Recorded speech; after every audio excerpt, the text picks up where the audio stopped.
Hechos capítulo 2. Esto que leeremos a continuación sucede unos pocos días después de la muerte, sepultura y resurrección de nuestro Señor Jesucristo. Y en el versículo 22 del capítulo 2, Pablo se pone en pie en medio de los israelitas y comienza a hablarles. Y tal vez podemos decir que aparte de lo que pasó con las mujeres después de que el Señor Jesucristo resucitó y que ellas van a anunciar la resurrección de Cristo a los demás discípulos, pues es la primera vez que se predica el evangelio de esta forma y es hecha a través de Pedro. Unos pocos días después de que lo había negado. Y miren las palabras de este varón. Dice así, capítulo 2, versículo 22 en adelante. Varones israelitas, oíd estas palabras. Jesús Nazareno, varón aprobado por Dios entre vosotros con las maravillas, prodigios y señales que Dios hizo entre vosotros por medio de él, como vosotros mismos sabéis. A este, entregado por el determinado consejo y anticipado conocimiento de Dios, prendisteis y matasteis por mano de inicuos, crucificándole, al cual Dios levantó, suelto los dolores de la muerte, por cuanto era imposible que fuese retenido por ella. Es increíble escuchar a Pedro en este momento hablar de esta forma. Si vamos a Marcos capítulo 14, versículo 66, ya el Señor había sido entregado, ya estaba acusado, ya lo habían golpeado y Pedro estaba mirando esta escena de lejos. Dice el versículo 66, estando Pedro abajo en el patio, vino una de las criadas del sumo sacerdote y cuando vio a Pedro que se levantaba mirándole, dijo, tú también estabas con Jesús el Nazareno. Mas él negó diciendo, no le conozco, ni sé lo que dices.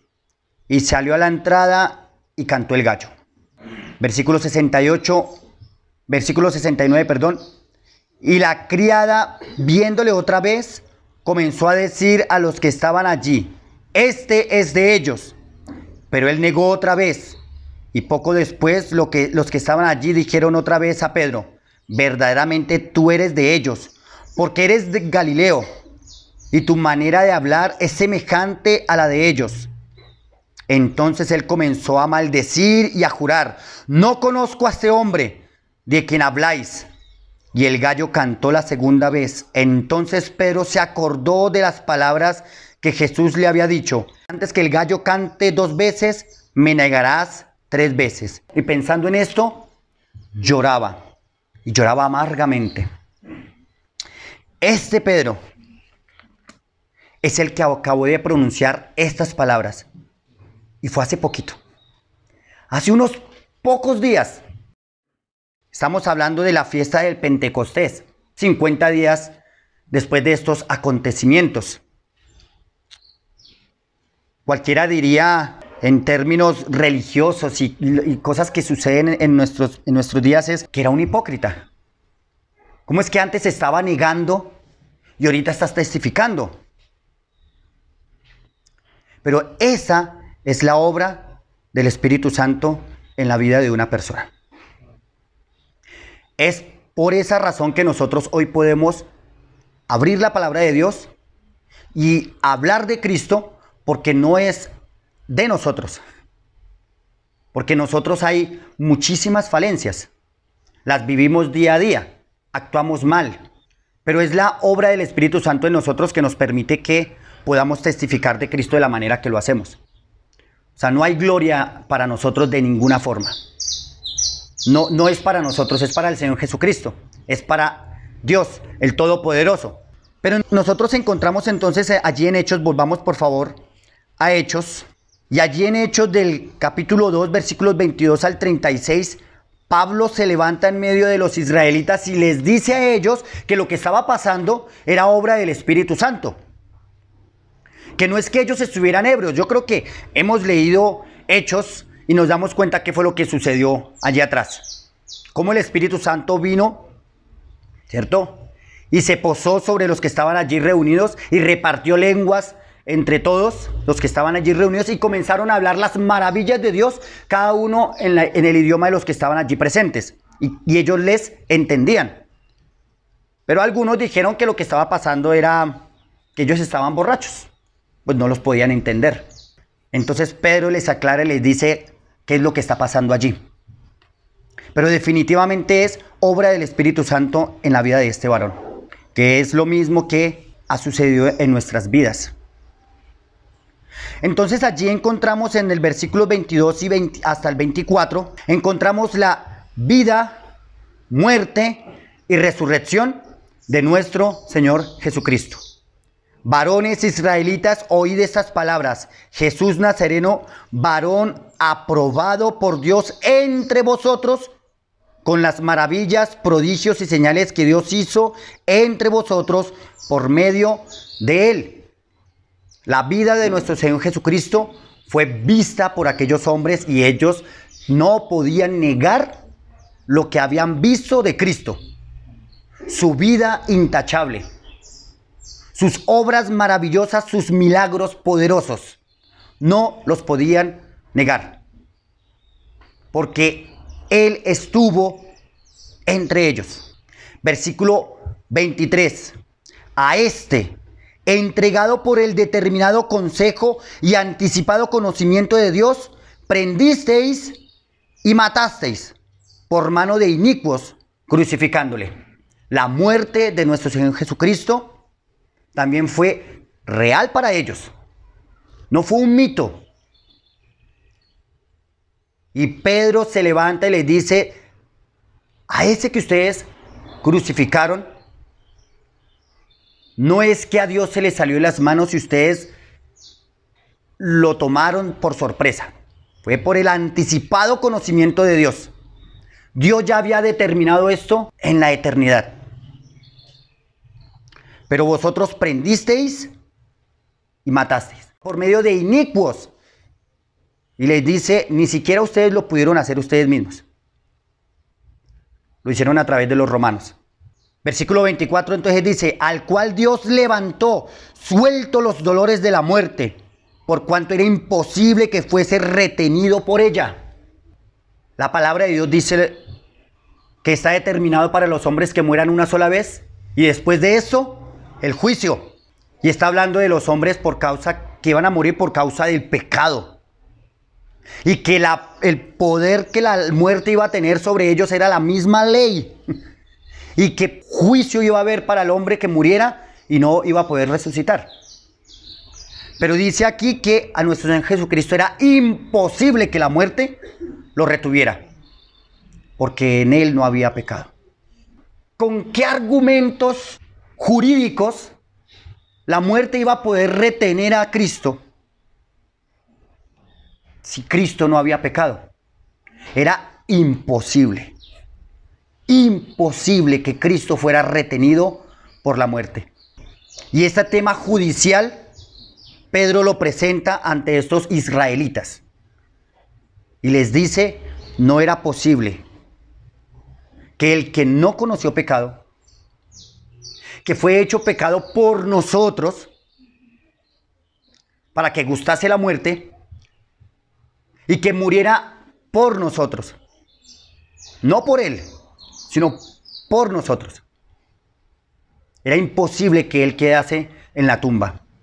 Eso es lo que les comunica él a ellos. Pero Dios ya había comunicado en el pasado que esto iba a pasar. Y lo hace a través del rey David. Miremos Salmos. Salmo capítulo 16, versículo 8. Dice lo siguiente: a Jehová he puesto siempre delante de mí, porque está a mi diestra, no seré conmovido. Se alegró por tanto mi corazón, se gozó mi alma. Mi carne también rebosa confiadamente, porque no dejarás mi alma en el Seol, ni permitirás que tu santo vea corrupción.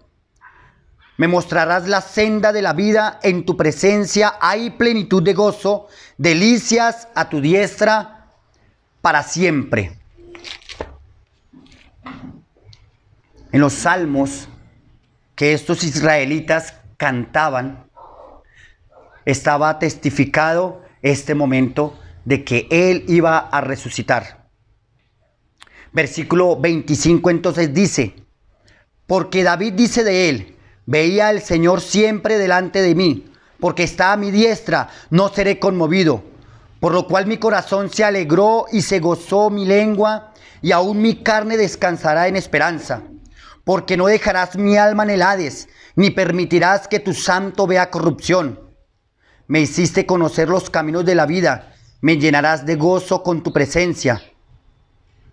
Y entonces aclara Pedro, varones hermanos, se os puede decir libremente del patriarca David, que murió y fue sepultado, y su sepulcro está con nosotros hasta el día de hoy.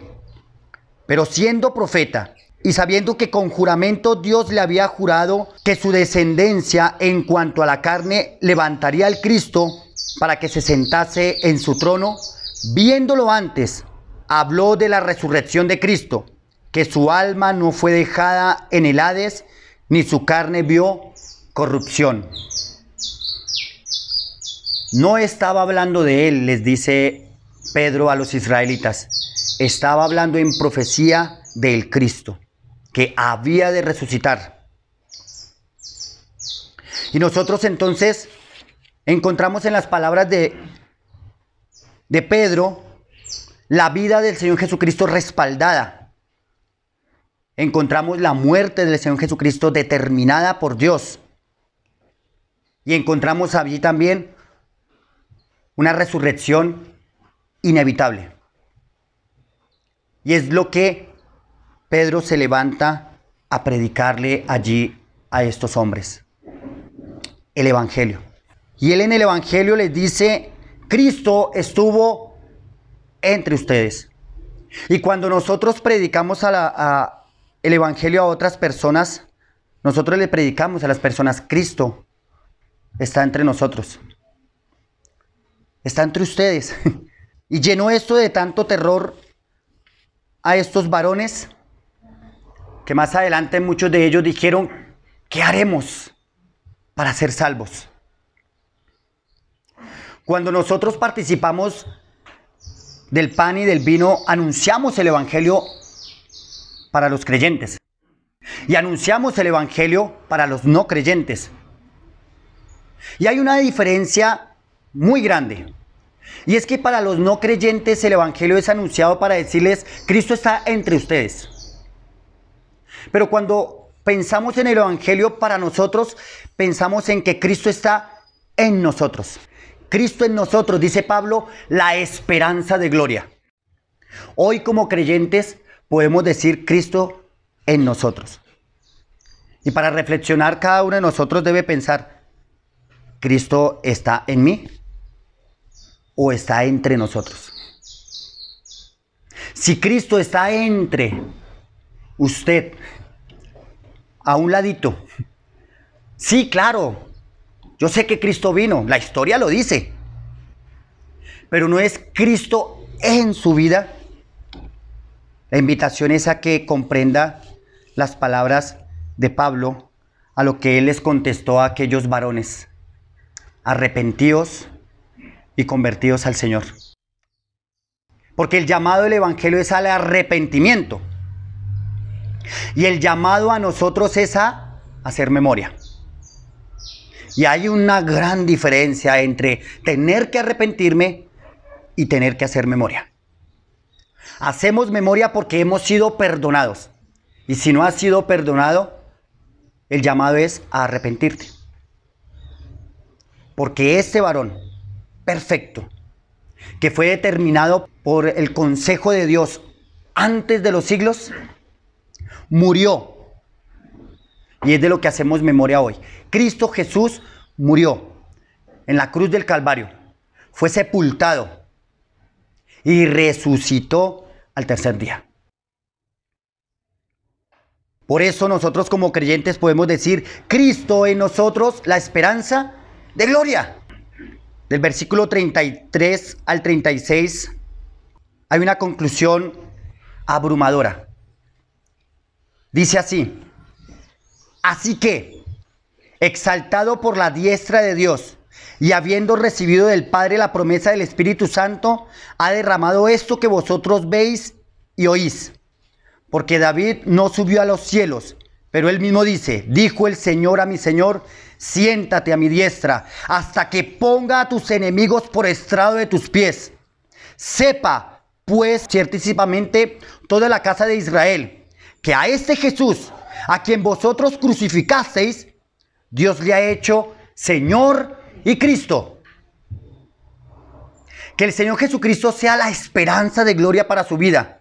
No que el Señor Jesucristo sea el juez sobre su vida. Esa es la invitación que podemos hacer en medio de esta celebración, en medio de esta cena. Cree en el Señor Jesucristo. Y queridísimo hermano, haz memoria de lo que Cristo hizo por ti y por qué razón hoy puedes decir, Cristo es mi esperanza de gloria. Para los que han creído, para los que no han creído, es una acusación. Vosotros prendisteis y matasteis.